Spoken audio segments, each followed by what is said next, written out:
Muy buenas tardes a todos, mi nombre es Adara Jimena Díaz Ortega.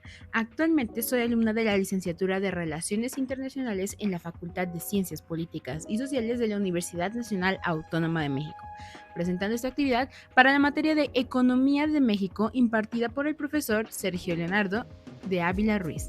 Comenzamos.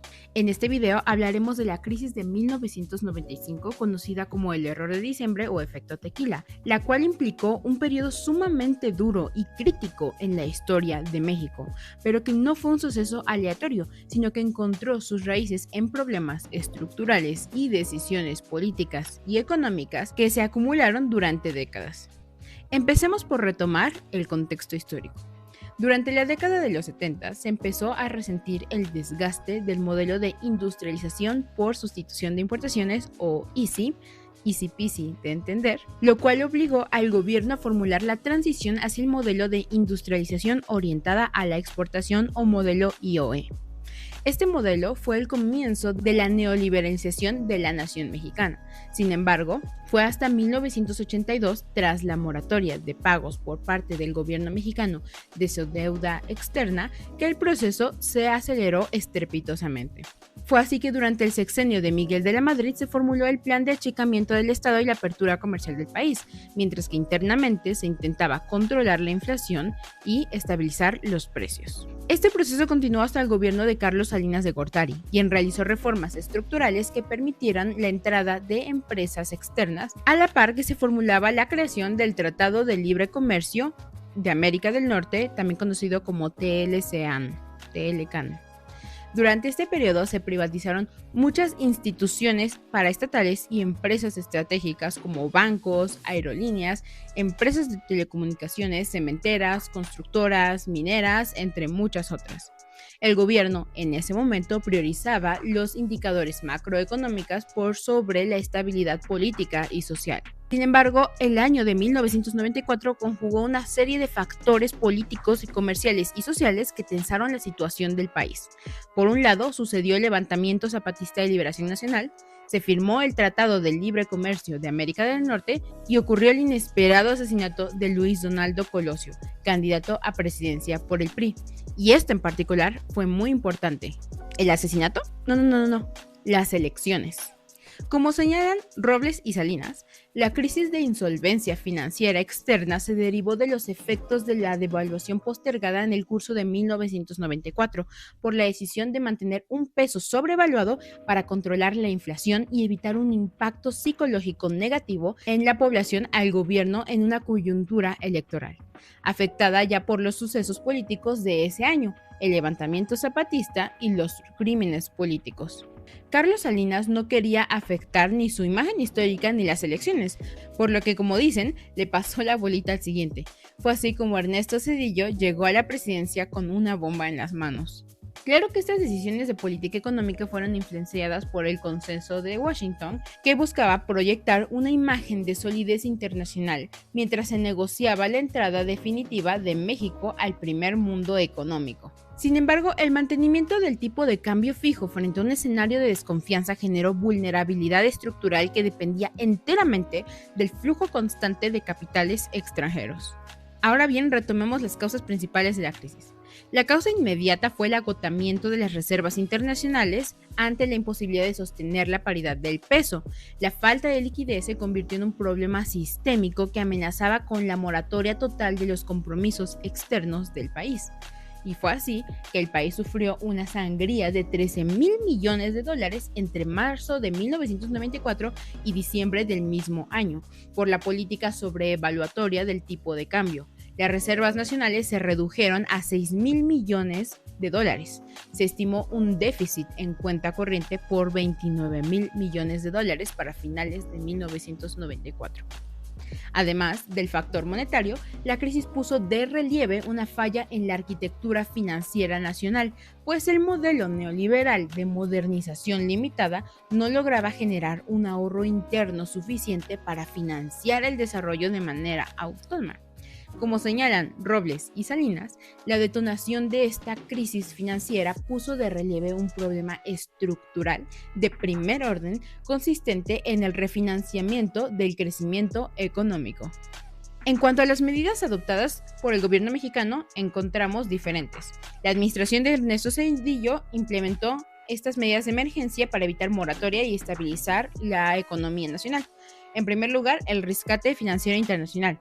Se negoció un crédito emergente por parte de Bill Clinton de $50,000 millones con Estados Unidos, garantizado por las exportaciones petroleras nacionales. También se contrató un crédito contingente de $7,000 millones con Canadá y Estados Unidos. En segundo lugar, el rescate bancario, conocido como FOBAPROA. Suenan sonidos de relámpago y música tenebrosa.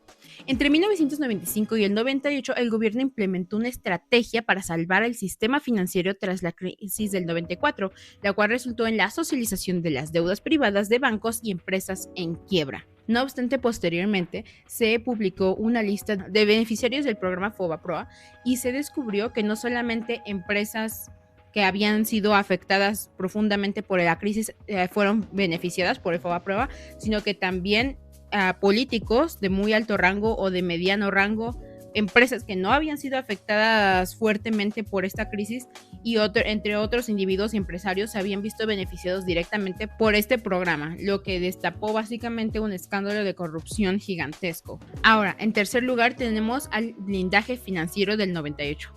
Para enfrentar la acumulación de pasivos bancarios se utilizó un crédito de $6,800 millones y se emplearon $35,000 millones de los fondos de pensiones nacionales. En cuarto lugar tenemos al control de la inflación. Se dio prioridad absoluta a la política antiinflacionaria, logrando reducir la tasa del 52% en 1995 mediante una política monetaria restrictiva y el control salarial. Ahora bien, la crisis del 95 tuvo un costo social sin precedentes que afectó el nivel de vida de millones de mexicanos. Este impacto se manifestó inicialmente a través de una profunda depresión económica, reflejada en una caída estrepitosa del Producto Interno Bruto de menos 6.7% durante ese año. Esta parálisis productiva fue acompañada por una devaluación extrema de la moneda nacional, la cual perdió aproximadamente un 120% de su valor a lo largo del sexenio de Ernesto Zedillo, transitando de una paridad de 3.4 pesos por dólar a finales del 94 hasta alcanzar un promedio de 9.4 pesos por dólar en el año 2000.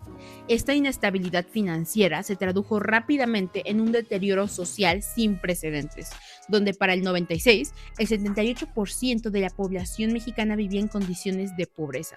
La gravedad de la situación se hizo más evidente en el sector de la pobreza extrema, cuyo número de afectados escaló de 36.2 millones en 1994 hasta 50.9 millones de personas en el 96. Paralelamente, el poder adquisitivo de los trabajadores fue desmantelado. El salario mínimo mensual real acumuló una reducción neta del 72.6% en el periodo comprendido entre el 82 y el 2002. Y en el ámbito laboral, la crisis provocó la pérdida de 600,000 empleos formales hacia el cierre de la administración zedillista, lo que impulsó de manera forzada el crecimiento de la economía informal. Este sector comenzó a operar como una válvula de escape para la fuerza de trabajo desempleada, aunque bajo condiciones de bajos salarios y una absoluta falta de seguridad social. Y a raíz de estos eventos, la estructura económica de México y su papel en el comercio global fueron redefinidos, convirtiendo al Tratado de Libre Comercio de América del Norte en la palanca principal para estimular el subsector exportador, el cual logró superávits temporales derivados de la severa contracción del mercado interno. Sin embargo, este proceso trajo consigo la extranjerización de la banca, lo que resultó en la pérdida de fuentes de financiamiento local para la inversión productiva nacional. Y desde entonces, la política económica mexicana ha otorgado una prioridad absoluta a la estabilidad macroeconómica, centrando sus esfuerzos en el control estricto de la inflación y el déficit fiscal, objetivos que frecuentemente se han alcanzado a costa de un crecimiento económico vigoroso y de la inversión pública. Finalmente, pero no menos importante, la integración económica resultante profundizó la vulnerabilidad externa de México ante los siglos estadounidenses, tal como se observó cuando la recesión de los Estados Unidos durante el año 2001 frenó de forma inmediata el crecimiento del país. Como podemos ver, esta crisis marcó a toda una generación en México. Investigando para este video, escuché que básicamente la generación que lo vivió, los adultos que vivieron en esa época, quedaron completamente traumatizados por la pérdida económica que implicó esta gran devaluación y el aumento de la deuda externa. Y hasta hoy seguimos viviendo las consecuencias de las malas decisiones políticas. Y desde mi opinión, y a partir de lo que he buscado tanto en fuentes recomendadas por el profesor como en fuentes externas, me puedo dar cuenta que los actores políticos, como en este caso Carlos Salinas de Gortari, por sus propios intereses particulares, afectaron profundamente a largo plazo a la nación mexicana, porque esta crisis pudo haberse evitado o al menos no haber sido tan fuerte si la devaluación se hubiera dado antes. Pero como número uno, Carlos Salinas de Gortari no quería afectar su imagen personal. Número dos, no quería afectar a las elecciones que se estaban dando ese mismo año, entre otros factores, se postergó muchísimo una devaluación que ya era inevitable y terminó generando un shock económico y comercial en México que hasta nuestros días seguimos sintiendo. Y muchísimas gracias por su atención. Esto fue todo de mi parte y nos vemos para el próximo video.